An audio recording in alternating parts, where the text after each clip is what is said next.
네, 안녕하세요, 여러분.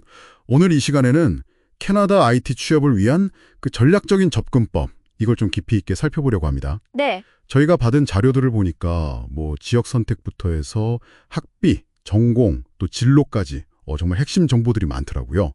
이걸 좀 명확하게 정리해 드릴게요. 네, 맞습니다. 캐나다 IT 분야 생각하시는 분들께는 딱 맞는 가이드가 될 겁니다, 여러분. 네, 이게 또 개인의 이민 목표라든지 아니면 예산, 또 선호하는 환경 이런 게 다 다르잖아요. 그렇죠. 그런 다양한 상황에 맞춰서 어떤 전략을 세우는 게 유리할지 함께 알아보겠습니다. 좋습니다.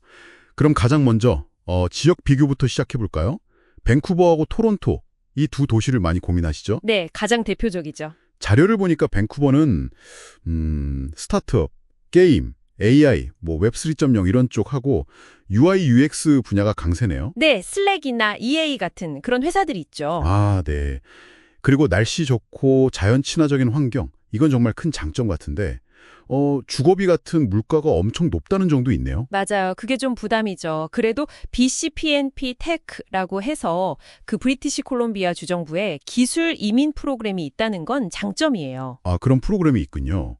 그럼 토론토는 어떤가요? 반면에 토론토는 좀 더 금융 아니면 빅테크 기업들, 또 정부기관이나 엔터프라이즈 소프트웨어 중심이에요. 아, 대기업들이 많은 거군요. 애마존, 구글 이런? 네, 그렇죠. RBC 같은 은행도 있고요.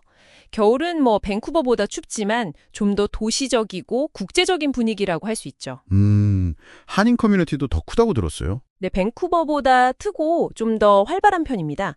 물가는 여기도 여전히 높지만 그래도 밴쿠버보다는 약간 저렴할 수 있다. 이런 분석도 있고요. 그렇군요. 이민 프로그램은요? 온타리오주에 ONIP라는 프로그램이 있긴 한데 이건 경쟁이 좀 치열한 편이라고 알려져 있어요. 아하, 여기서 이제 좀 흥미로운 점은 이 두 도시의 산업 특성이 정말 뚜렷하게 다르다는 거예요. 네네. 그래서 여러분이 목표하는 커리어에 따라서 지역 선택이 정말 중요해지는 거죠. 정리해보면 스타트업이나 디자인, 게임 쪽은 밴쿠버가 좀 더 나을 수 있고 네. 백엔드 개발이나 데이터 분석, 보안 관련직, 아니면 금융이나 정부기관 취업은 토론토가 유리하다 이렇게 볼 수 있겠네요. 그렇죠. 단순히 직무뿐만 아니라 아까 말씀하신 것처럼 도시 분위기나 커리어 성장 속도 같은 선호도도 고려해야 하고요. 네, 맞아요. 정말 개인의 선호도와 목표를 잘 생각해 봐야겠나요? 자, 그럼 지역을 어느 정도 정했다면 다음은 역시 현실적인 문제, 비용 얘기를 안 할 수가 없죠. 네, 비용 계획 중요합니다. 국제학생 기준으로 보면요. 공립 컬리지 있잖아요. BCIT나 조지 브라운 같은 곳들. 네. 거기는 연간 학비가 대략 캐나다 달러로 한 16,000불에서 21,000불 정도 생각하시면 됩니다. 아, 그 정도군요. 대학은요? SFU나 U of T 같은 곳은? 대학은 훨씬 비싸죠. 연간 한 27,000불에서 많게는 4만 불 이상도 필요할 수 있어요. 와, 차이가 꽤 크네요. 확실히 컬리지가 초기 학비 부담은 덜하겠어요? 네, 그렇죠. 그럼 이 비용 부담을 좀 줄일 만한 방법? 장학금 같은 건 없을까요? 방법이 아예 없는 건 아닙니다. 일단 입학 성적에 따라서 자동으로 심사되는 입학장학금이 있어요. 오, 자동으로요? 네, 예를 들어 세네카 컬리지 같은 경우는 최대 1,000불에서 3,000불까지도 주고요. 또 재외동포를 대상으로 하는 민간장학금도 있는데 이건 따로 신청해야 하고 경쟁이 좀 있습니다. 그렇군요. 또 다른 방법은요? 그리고 캠퍼스 안에서 아르바이트 하는 것도 가능해요. 주 20시간까지는 합법적으로 일할 수 있거든요. 네. 아, 그리고 정말 중요한 팁이 하나 있는데요. 2년제 컬리지 과정 중에서 코업, 그러니까 유급 인턴십이 포함된 과정을 선택하는 거예요. 아, 코업이요? 그게 왜 그렇게 중요한가요? 이게 단순히 용돈벌이 수준이 아니라 졸업 전에 캐나다 현지에서 실제 경력을 쌓는 거잖아요. 네, 그쵸. 그럼 인맥도 생기고 이게 졸업 후에 취업으로 바로 연결될 가능성이 높고 그리고 PGWP라고 졸업 후 취업 허가 비자 받는 데도 유리하고 길게 보면 이민까지도 도움이 되는 아주 효율적인 전략입니다. 와, 코업이 그냥 인턴 경험이 아니라 취업이랑 정착에 정말 실질적인 도움이 되는 거네요. 이건 장기적인 관점에서 꼭 고려해야 할 부분이겠습니다. 맞습니다. 큰 그림을 봐야죠.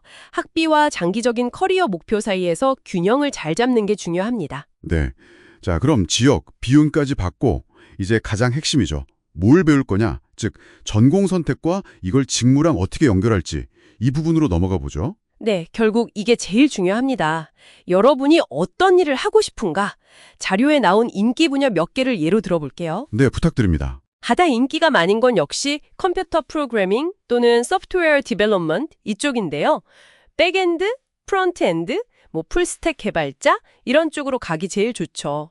네, 개발자 수요는 항상 많으니까요. 그렇죠. 그리고 데이터 애널리틱스나 데이터 사이언스 분야도 요즘 뜨겁죠. 데이터 분석가나 머신러닝 엔지니어를 목표로 한다면 SQL, 파이썬 이런 기술 역량이 중요하고요. 데이터 분야, 또 어떤 게 있을까요? 사이버 시큐리티, 사이버 보안 쪽도 꾸준히 수요가 있어요. 특히 아까 말씀드린 것처럼 금융이나 정부기관 취업을 생각한다면 토론토 쪽에서 기회가 더 많을 수 있고요. 아, 보안 전문가. 마지막으로 하나 더 있었죠. 네, UI, UX 디자인. 이 분야는 정말 포트폴리오가 중요합니다. 실력이 전부라고 할 수 있죠. 그리고 이쪽은 밴쿠버 쪽의 관련 스타트업이나 에이전시가 좀 더 많다고 볼 수 있어요. 그렇군요. 확실히 전공이랑 목표 직무를 똑 연결해서 생각해야겠네요. 그럼 이걸 바탕으로 개인 상황에 맞춰서 추천할 만한 시나리오 같은 게 있을까요? 네, 몇 가지 경우를 한번 생각해 볼 수 있겠네요. 예를 들어서 이미 IT 경력이 좀 있고 캐나다에 빨리 정착하고 싶다 이러면 네. 토론토 같은 곳에서 웹 개발이나 클라우드 관련 부트캠프를 짧게 듣고 바로 취업 시장에 도전하는 전략이 가능하겠죠. 아, 경력자는 부트캠프 후 빠른 취업. 그럼 신입은요? 반대로 IT 경험이 별로 없거나 아예 신입이고 좀 장기적으로 안정적인 이민을 목표한다면 밴쿠버 같은 곳에서 컬리지 유학을 하는 거죠. 프로그래밍이나 데이터 분석 같은 걸로요. 네, 컬리지 유학. 후에 PGWP 받아서 현지 경력 쌓고 그걸로 이민까지 연결하는 경로가 좀 더 안정적일 수 있습니다. 그렇군요. 아까 말씀하신 특정 분야 목표가 있다면요. 보안이나 디자인 같은. 네.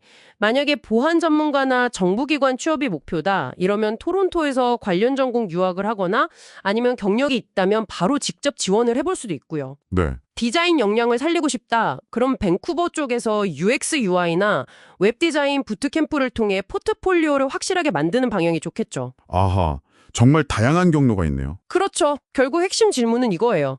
여러분에게 가장 이상적인 경로는 무엇인가? 현재 상황, 장기적인 목표, 선호하는 환경, 예산까지 다 종합적으로 고려해야 답이 나오는 거죠. 네, 오늘 정말 캐나다 IT 취업을 위한 핵심 정보들을 쭉 짚어봤습니다. 밴쿠버와 토론토 두 도시의 특성 비교부터 시작해서 현실적인 학비와 장학금 활용법, 그리고 가장 중요한 목표 직무에 맞는 전공 선택의 중요성까지. 네. 이 모든 정보가 결국은 여러분 각자의 상황과 목표에 딱 맞는 맞춤 전략을 세우는 게 성공의 열쇠다. 이 점을 말해주는 것 같습니다. 맞습니다.